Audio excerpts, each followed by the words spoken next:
keto kana kuti banting zvakasiyanei. Keto nebanting yatitaurirane panapa.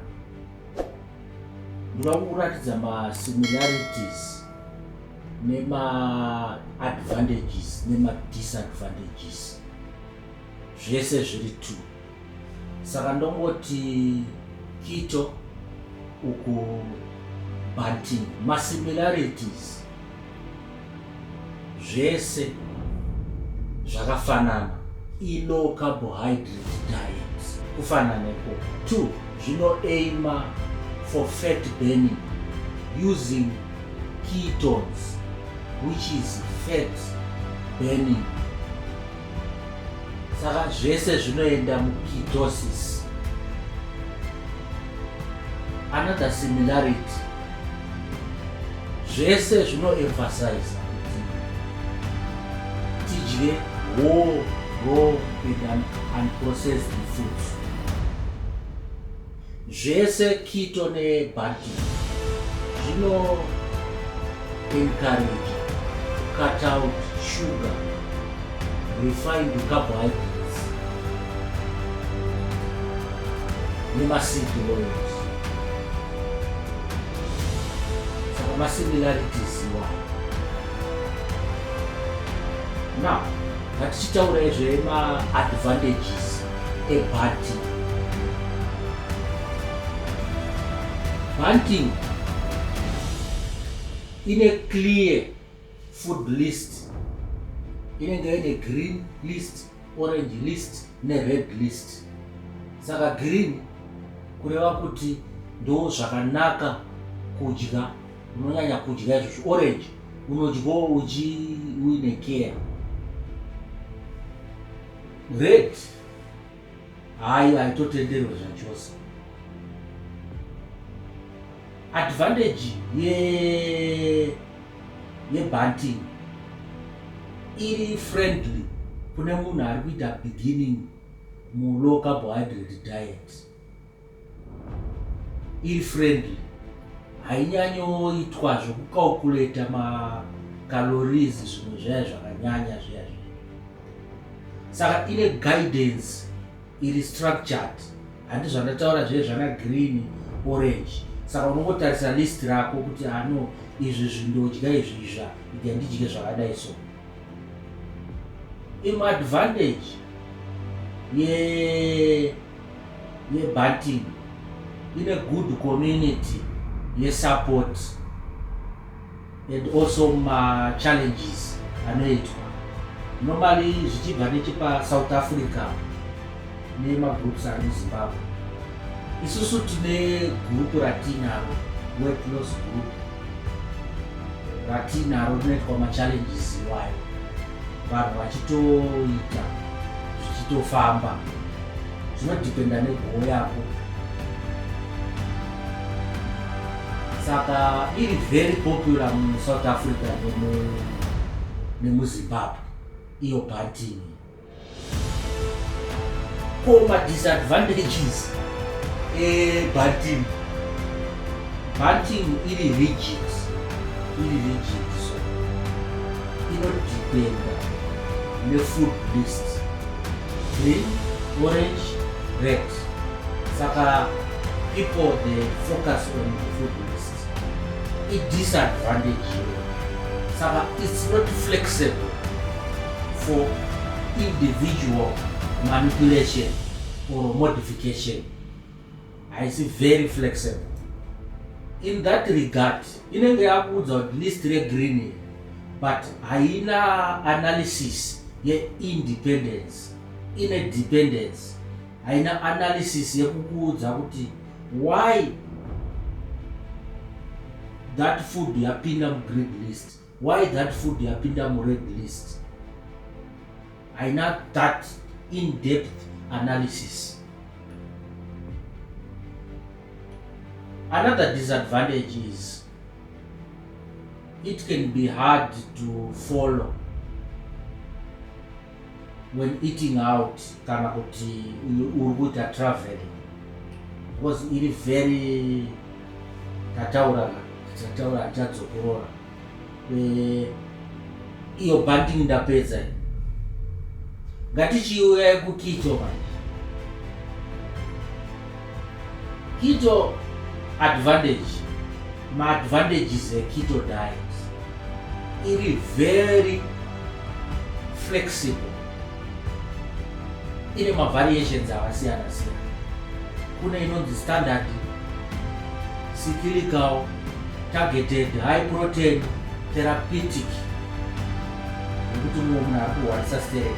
Saka cyclical unogona kupota uchimboswitcha uchimboita off like once a week or once a month, womboita kakapu kuchana inonzi take up or take down, zvinodependa. But the standard keto haina izvozvo, ndo the most difficult one. Another advantage ye-keto diet, inokupa knowledge and independence and in a deep analysis of food profile, which means the nutrients that you focus on, it will give you the guidance, the tools. Keto inoshanda kuma athletes for medical use, seyandataura yakanzi therapeutic for vanhu vari kurwara zvakanyanyisa, vane autoimmune. Then ma-athletes vanogona kuita cap loading, vari kuda kuita weight loss also, inenge iri izvozvo. Imwe advantage, inofita different lifestyle and personal goals, zviri modified according to your taste. Advantage ye-keto diet, haina fixed list, ine freedom of modification. As long unenge uine knowledge, unotoziva kuti chero kwawasvika you can modify kuti zvinhu zvako zvive neprofile yauri kuda. Ko ma-disadvantages ndeketo ndeapi?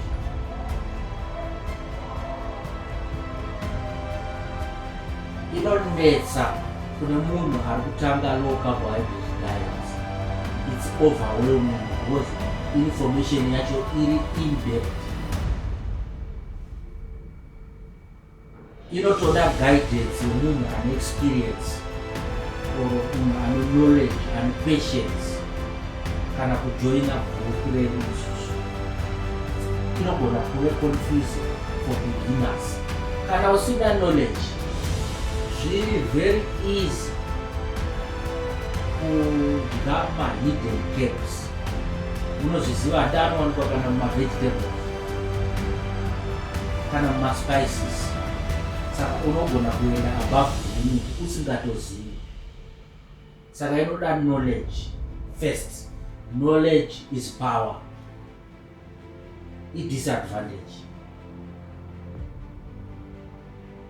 keto diet inoda zvekuziva ma-macros, ma-macronutrients pa-early stage, kuitira kuti paunozengova ne-experience zvimwe zvacho unenge wangoziva kuti ukadai so wakutoziva kuti ma-carbohydrates angu akadaiwo, ma-proteins angu akadaiwo, ma-fats angu akadai so, percentage dzacho unenge wakudzibata manje. Another disadvantage, pane misleading marketing iri kuitika yekuti chinhu chinenge chakanyorwa kunzi keto, kana ice cream inogona kunyorwa kunzi keto, iwe unongotarisa pakanzi keto, iwe hauchatarisa ma-nutritional facts. Saka standard yeketo inokutaurira kutarisa ma-nutritional facts pachinhu chese chawadya. You control the ingredients. Saka i-disadvantage, marketing, misleading marketing. saka i-disadvantage.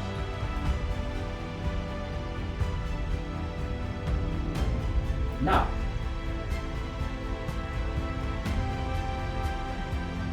takusummarize manje tati both of them they emphasize whole food nutrients, leafy greens, nuts, avocado, cold pressed oils. Hapana diet yakati zvakashata, emphasize low carbohydrate diets. In conclusion, ndandidaiso munhu ari kuita banting neari kuita keto, weketo anokwanisa kuanalyze list rebanting neknowledge yaanayo. Unogona kutongomupa chinhu pasina list, akatonyora pasi sokuti macarbohydrates akati apa GM apa pane masaturated fats apa pakadai so, saka iyi green list anozviziva because ane knowledge yakanyanya. Webanting anongoda list, anongoti ndipei list ndofollowa papi, ndo difference iripo. Zvese common goal chimwe chete.